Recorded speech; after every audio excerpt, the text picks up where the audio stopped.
Bonjour et bienvenue dans le programme Mon école anti-gaspi. Cette petite vidéo devrait vous aider à prendre en main le programme et à le mettre en place dans votre école. Donc, si vous êtes ici, c'est que vous devez déjà avoir téléchargé l'ensemble des ressources pédagogiques du programme, à savoir le kit enseignant cycle 3, le kit d'animation et de jeu, le kit d'action cantine, le jeu du bingo, le jeu famille anti-gaspi et enfin les affiches. Donc, de quoi allons-nous parler dans cette vidéo? Alors déjà, je commencerai par une petite sensibilisation au gaspillage alimentaire afin que vous vous sentiez plus engagé pour mettre en place le programme. Ensuite, je vous présenterai chacun des outils, comment ils ont été conçus et comment les utiliser. Ensuite, je vous expliquerai comment vous pouvez faire de Mon école anti-gaspi un véritable projet d'école. Et enfin, une petite conclusion parce que nous avons besoin de vous pour nous aider à faire rayonner et à faire vivre le programme. Donc, on va commencer par une petite sensibilisation sur le gaspillage alimentaire. Donc déjà, commençons par la base. Qu'est-ce que le gaspillage alimentaire? Donc, selon le Pacte national de lutte contre le gaspillage alimentaire, le gaspillage se définit comme toute nourriture destinée à la consommation humaine qui, à une étape de la chaîne alimentaire, est perdue, jetée ou dégradée. Quand on parle de nourriture destinée à la consommation humaine, ça veut dire qu'il faut bien faire la différence entre les déchets alimentaires et le gaspillage alimentaire. En effet, le gaspillage alimentaire est une partie des déchets alimentaires. C'est ce qu'on va appeler les déchets alimentaires évitables. À côté de ça, on a aussi les déchets alimentaires inévitables, comme les coquilles d'œufs, les os de viande, etc. Et les déchets alimentaires qu'on appelle potentiellement évitables, c'est-à-dire que certaines personnes peuvent les consommer, par exemple les épluchures de légumes ou les peaux d'agrumes. Pour autant, ces deux dernières catégories de déchets ne font pas partie du gaspillage alimentaire. Quand on parle de nourriture qui est jetée à une étape de la chaîne alimentaire, c'est parce qu'en fait, le gaspillage est présent du champ jusqu'à l'assiette. Donc en France, la répartition est un peu différente selon les différentes étapes. Et vous voyez que c'est au niveau de la consommation, à hauteur de 33%, que nous gaspillons le plus, suivi de la production. Donc je vais vous donner maintenant quelques chiffres importants du gaspillage alimentaire dans le monde et en France. Dans le monde, ce qu'il faut retenir, c'est que plus d'un tiers de la nourriture produite est gaspillée.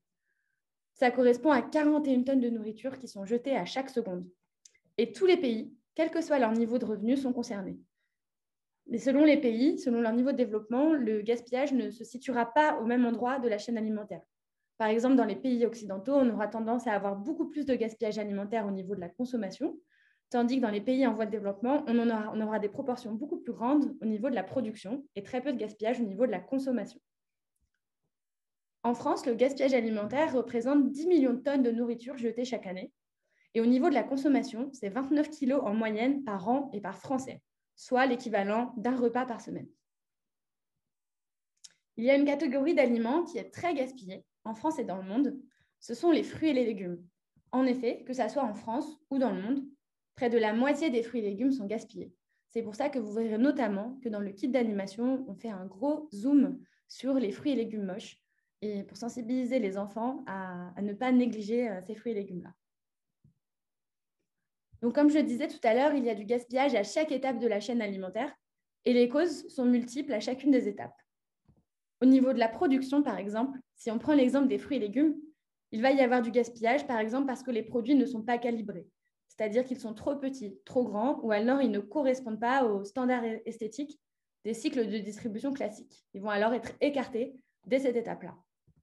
Au niveau de la transformation et du transport, les principales causes de gaspillage sont dues à des ruptures de chaîne du froid. Au niveau de la distribution, donc dans les supermarchés par exemple, on va avoir du gaspillage pour plusieurs raisons. Par exemple, si je prends toujours l'exemple des fruits et légumes, on va avoir parfois des quantités entreposées dans les rayons qui sont trop importantes. On va aussi avoir le désir de perfection des consommateurs, donc qui vont aller seulement vers des fruits et légumes parfaits et vont négliger les fruits et légumes qui sont un peu plus mûrs ou un peu plus abîmés. Et puis, il y a aussi beaucoup de manipulations. Toute la journée, les consommateurs, les employés, etc., vont avoir tendance à toucher les fruits et légumes qui vont finir par s'abîmer. Au niveau de la consommation, il y a plein de raisons pour lesquelles on gaspille. Ça peut être dû à une mauvaise conservation de nos aliments, à une mauvaise gestion de nos stocks aussi. Donc, on achète trop ou alors on n'anticipe pas assez nos besoins, on ne fait pas de liste de courses, etc. Et puis aussi, toujours en prenant l'exemple des fruits et légumes, on va avoir tendance à refuser les fruits abîmés et donc à les jeter dès que chez nous, ils commencent un petit peu à pourrir ou à noircir. Le gaspillage alimentaire, et c'est très important, a aussi des conséquences importantes sur l'environnement. C'est principalement dû au fait que quand on produit de la nourriture, on utilise beaucoup de ressources. Si je prends l'exemple de la baguette de pain, on aura besoin tout au long de la production de l'équivalent en eau d'une baignoire remplie, de l'équivalent en électricité d'une ampoule restée allumée pendant 27 heures, de 4 mètres carrés de surface agricole et aussi beaucoup d'essence pour faire rouler tous les engins et les camions. Et l'utilisation de ces ressources a un impact sur l'environnement. Par exemple, pour avoir toujours plus de surface agricole, on va avoir tendance à le faire au détriment des forêts. Or, on sait que la déforestation est une menace importante pour la biodiversité. L'électricité et l'essence, leur utilisation, quant à elles, produisent des gaz à effet de serre. Et l'eau, on sait que c'est une ressource rare, puisque seulement 1% de toute cette ressource présente sur Terre est consommable par l'homme. Évidemment, on peut agir au quotidien grâce à des gestes simples pour limiter le gaspillage alimentaire, et c'est vraiment ce qu'on va essayer d'inculquer aux enfants à travers ce programme. Donc, par exemple, au moment des courses, on peut agir déjà en faisant des listes de courses, en anticipant un petit peu plus ses besoins, mais aussi en faisant attention parfois aux promotions qui peuvent être alléchantes et qui nous poussent à trop acheter. Ne pas gaspiller, c'est aussi apprendre à bien ranger et conserver ses aliments. Par exemple, on sait qu'il y a certains fruits et légumes qui ne se rangent pas du tout au réfrigérateur, sinon ça les abîme. Il faut aussi penser à la congélation, qui est un super mode de conservation, mais c'est aussi respecter le roulement des produits, donc ne pas mettre les produits les plus anciens tout derrière, tout au fond du placard ou du frigo, au risque de les oublier et qu'ils périment. Être anti-gaspi, c'est aussi cuisiner anti-gaspi. Donc, c'est pouvoir être créatif et cuisiner ses restes, mais c'est aussi, quand c'est possible, cuisiner l'entièreté de l'aliment. Donc, par exemple, le poireau, on a tendance à penser que le verre des poireaux ne se consomme pas, alors qu'il est tout à fait consommable et bon. Être anti-gaspi, c'est aussi privilégier, quand on peut, les fruits et légumes moches et abîmés. Donc, comme je disais, on a beaucoup tendance à négliger les fruits qui sont un peu noirs, qui sont un peu trop mûrs, etc. Pourtant, avec des fruits et légumes abîmés, on peut faire des compotes, on peut faire des soupes, on peut vraiment les utiliser sans problème. Faire attention au gaspillage alimentaire, c'est aussi bien comprendre les dates de consommation. En effet, il y a deux types de produits. Il y a les produits qu'on appelle en DDM, date de durabilité minimale. C'est les produits sur lesquels vous verrez écrit « à consommer de préférence avant ». Souvent, ce sont des produits secs, comme des pâtes ou des paquets de céréales. Et ces produits, vous pouvez en réalité les consommer pendant plusieurs mois après la date, sans aucun danger pour votre santé. À l'inverse, il y a les produits en DLC, où vous verrez noté « à consommer jusqu'au ». C'est le cas de la viande fraîche, par exemple. Sur ces produits-là, il vaut mieux respecter effectivement la date pour des raisons d'hygiène. Dans tous les cas, la règle à suivre, c'est vraiment de se fier à ses sens et de ne pas toujours rester strictement sur la lecture de la date, mais d'observer, de sentir et de goûter la nourriture avant de la jeter. Et puis enfin, lutter contre le gaspillage alimentaire, c'est aussi donner et partager autour de soi, que ce soit à ses amis, à ses voisins ou à ses camarades dans le cadre de l'école. Donc voilà, maintenant, vous connaissez plein de choses sur le gaspillage alimentaire. Vous êtes prêts à utiliser les outils du programme. Et je vais d'ailleurs vous les présenter maintenant. Donc, on va commencer par le kit enseignant cycle 3. Donc, ce kit, il a été réalisé avec des enseignants et il est vraiment en lien avec les programmes scolaires, en particulier avec les programmes d'EMC et les programmes de sciences. Donc, il a été conçu sous la forme de 9 séances clés en main qu'on a découpées en 3 séquences. Donc, la première séquence, qu'est-ce que le gaspillage alimentaire? Comprendre la définition du gaspillage et chiffres importants. Une deuxième séquence sur les causes et les conséquences du gaspillage alimentaire. Une troisième séquence sur comment on peut agir, qu'est-ce qu'on peut faire au quotidien pour moins gaspiller. Et enfin, pour conclure, on a également ajouté des pistes pour une évaluation, si vous souhaitez évaluer vos élèves à la fin des séances, et des pistes pour réaliser aussi un projet final, que ce soit un projet de classe ou un projet d'école. Donc, chaque séance va se présenter sous cette forme. Donc, vous aurez à chaque fois le temps nécessaire pour réaliser la séance. Vous aurez également les liens avec les programmes. Vous aurez aussi sur certaines séances parfois une petite annotation quand la séance nécessite par exemple une anticipation ou une remarque à prendre en compte. Et ces petites remarques, on les a insérées suite au retour des enseignants ayant déjà testé les outils. Et puis ensuite, vous aurez le déroulement et les consignes étape par étape pour réaliser la séance, ainsi que la durée et le matériel associé. Vous aurez aussi parfois des prolongements proposés pour la séance si vous voulez aller un petit peu plus loin sur certaines notions. Et enfin, quand des écoles qui ont testé les outils ont mis en place la séance de manière originale, on vous l'a aussi ajouté dans ce petit encart. Donc, les séances du kit enseignant sont très axées sur l'activité de l'élève. Donc, vous aurez souvent des supports pour les élèves qui sont assez variés, que ce soit des petites vignettes à découper ou à coller, ou des études documentaires, ou encore des cartes à jouer à découper, ou encore des vidéos à regarder. D'ailleurs, au sujet des vidéos, il y en a deux qu'on a créées, et vous aurez sur 2 séances de la séquence 2 les liens YouTube associés pour vous connecter directement et visionner la vidéo. Donc, comme je disais, on vous propose une évaluation, et pour les enseignants qui veulent une évaluation toute prête, on vous propose cette fiche-là que vous pouvez directement utiliser. Et enfin, on vous propose à la fin des pistes pédagogiques pour un projet final. Donc ça, on va y revenir dans le détail un petit peu après. On va passer maintenant au kit d'animation et de jeu. Donc, c'est un kit qui a été pensé initialement plutôt pour le périscolaire, mais qui comporte des jeux et des activités pour plusieurs catégories d'âge, notamment des plus petits. Donc, vous pourrez parfaitement l'utiliser, notamment au cycle 2. Ça peut être aussi une bonne entrée en matière pour cet âge-là. Donc, les activités du kit d'animation sont plutôt focalisées sur les gestes anti-gaspi. Donc, il y a une catégorie sur les fruits et légumes moches, une catégorie sur la conservation des aliments, une catégorie sur la cuisine anti-gaspi, et enfin, un escape game clé en main. Donc, comme pour le kit enseignant, les activités du kit d'animation sont clés en main. Donc, vous aurez à chaque fois la durée nécessaire, le matériel, la catégorie d'âge, etc. Et puis, le déroulement pas à pas pour réaliser la séance, l'activité vous-même. Et puis, enfin, comme pour le kit enseignant, quand il y a des photos ou des mises en pratique originales de cette activité qui ont eu lieu dans des écoles, on vous l'a aussi indiqué. Et puis, encore une fois, c'est un kit qui est très axé sur l'activité de l'élève aussi. Donc, vous aurez beaucoup de supports, que ce soit des jeux à découper, des vignettes à coller ou encore les énigmes de l'escape game, etc. Donc, passons maintenant au kit d'action cantine. Donc, c'est un kit qu'on a créé parce qu'on a eu le retour des écoles qui ont testé les outils, qui nous ont dit avoir voulu, après avoir traité les séances en classe notamment, aller un petit peu plus loin et mener des actions directement dans l'école en lien avec le restaurant scolaire. Donc, on a créé ce kit, c'est un petit livret qui se présente sous la forme de 6 fiches actions pour mettre en place avec vos élèves des projets de réduction du gaspillage dans le restaurant scolaire. Donc, par exemple, vous avez ici un petit tuto pour créer un gâchimètre de pain dans le restaurant scolaire. Vous aurez aussi reçu dans l'ensemble des ressources des affiches. Il y en a 2 types.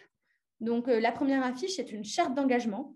Donc, elle peut s'utiliser avec la séance 3 de la séquence 3 du kit enseignant. D'ailleurs, vous voyez qu'en petite annotation, on vous précise que cette séance peut s'utiliser avec l'affiche. Donc, il s'agit de petites vignettes dans lesquelles les enfants écrivent leurs engagements pour moins gaspiller, viennent ensuite découper ces vignettes et les coller sur l'affiche. Et bien évidemment, vous pouvez aussi utiliser cette affiche dans d'autres cadres, que ce soit dans le périscolaire ou pour le restaurant scolaire. Et enfin, il y a un autre type d'affiche, ce sont des fausses unes de journaux. Donc, il y en a 5. Donc, ce sont des fausses unes de journaux vierges qui s'utilisent avec le kit cantine, en particulier l'action 2, réaliser une enquête auprès du personnel de cantine. Et donc, l'idée, c'est que les enfants réalisent de petites interviews du personnel de cantine et viennent ensuite sur l'affiche à gauche, qui est vierge, mettre des photos, écrire des verbatims, etc. Donc, on vous a mis à droite un exemple de ce à quoi la fiche, une fois remplie, pourrait ressembler. Et puis enfin, les jeux de société. Donc, il y en a 2. Le jeu des familles anti-gaspi et le jeu du bingo. Donc, ce sont des jeux à imprimer et découper.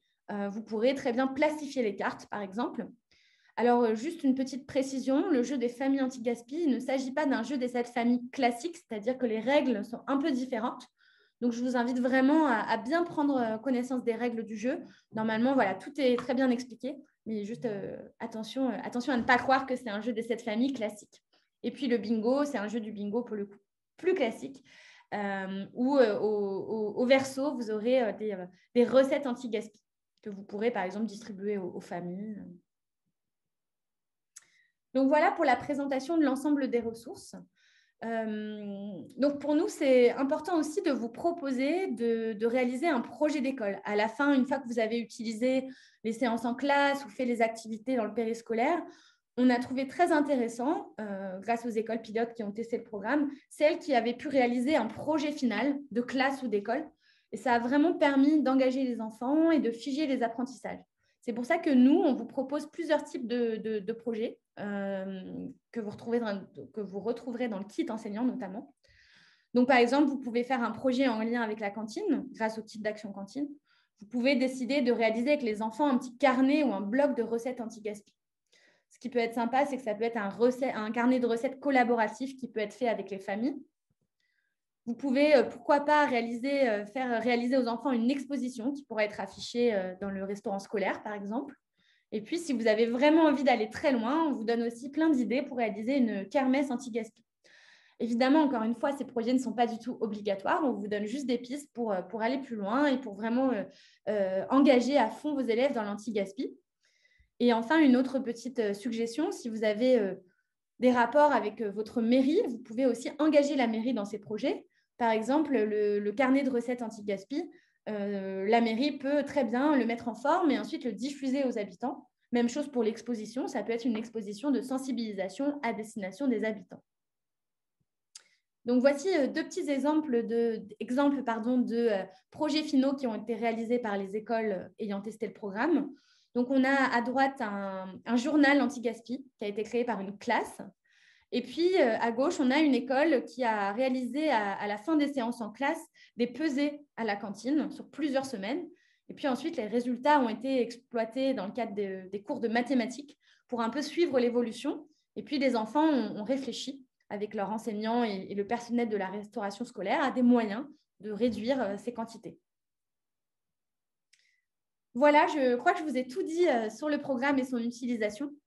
Et maintenant, c'est nous qui avons besoin de vous parce que ce programme, il est jeune, il est nouveau et on aimerait qu'il continue à vivre. On aimerait continuer à avoir vos retours et continuer à pouvoir l'enrichir. Donc, voilà, si vous avez des questions, des suggestions d'amélioration de certaines activités, si vous voulez nous envoyer vos photos, si vous avez eu des idées de projets originaux, etc., on compte vraiment sur vous pour les partager avec nous. Ça nous permettra d'enrichir les kits, ça nous permettra de donner des idées à d'autres écoles et puis surtout de voir que c'est un projet qui plaît et qui prend auprès des écoles. Donc, n'hésitez pas à nous écrire à cette adresse education@togotogo.fr que vous retrouverez de toute façon un peu partout, que ce soit sur le site ou sur les kits. Mais voilà, vraiment, on est là pour aussi répondre à toutes vos questions et on serait très, très heureux de recevoir plein de messages de votre part. Et puis, les plus belles photos et idées seront récompensées à la fin de l'année. Donc, je vous invite vraiment à les partager. Et puis maintenant, si vous voulez aller un petit peu plus loin, chez Too Good To Go, on travaille sur plein de piliers pour réduire le gaspillage alimentaire. Donc, on a notamment développé le réseau des villes anti-gaspi. Donc, on travaille avec des mairies pour les aider à impulser des vraies dynamiques territoriales de réduction du gaspillage alimentaire. Et si vous êtes un élu municipal, par exemple, qui avait suivi cette vidéo, n'hésitez pas à nous demander, si vous voulez en savoir plus, à contacter le mail que vous voyez juste en dessous. On vous donnera les informations complémentaires. Et puis enfin, si vous avez envie de mettre en place dans votre cantine la solution Too Good To Go, donc l'application de revalorisation des excédents, sachez que c'est possible. On travaille avec plein de restaurants scolaires. Donc, vous pourrez contacter restaurationcollective@togoodtogo.fr. On serait heureux également de vous en dire plus.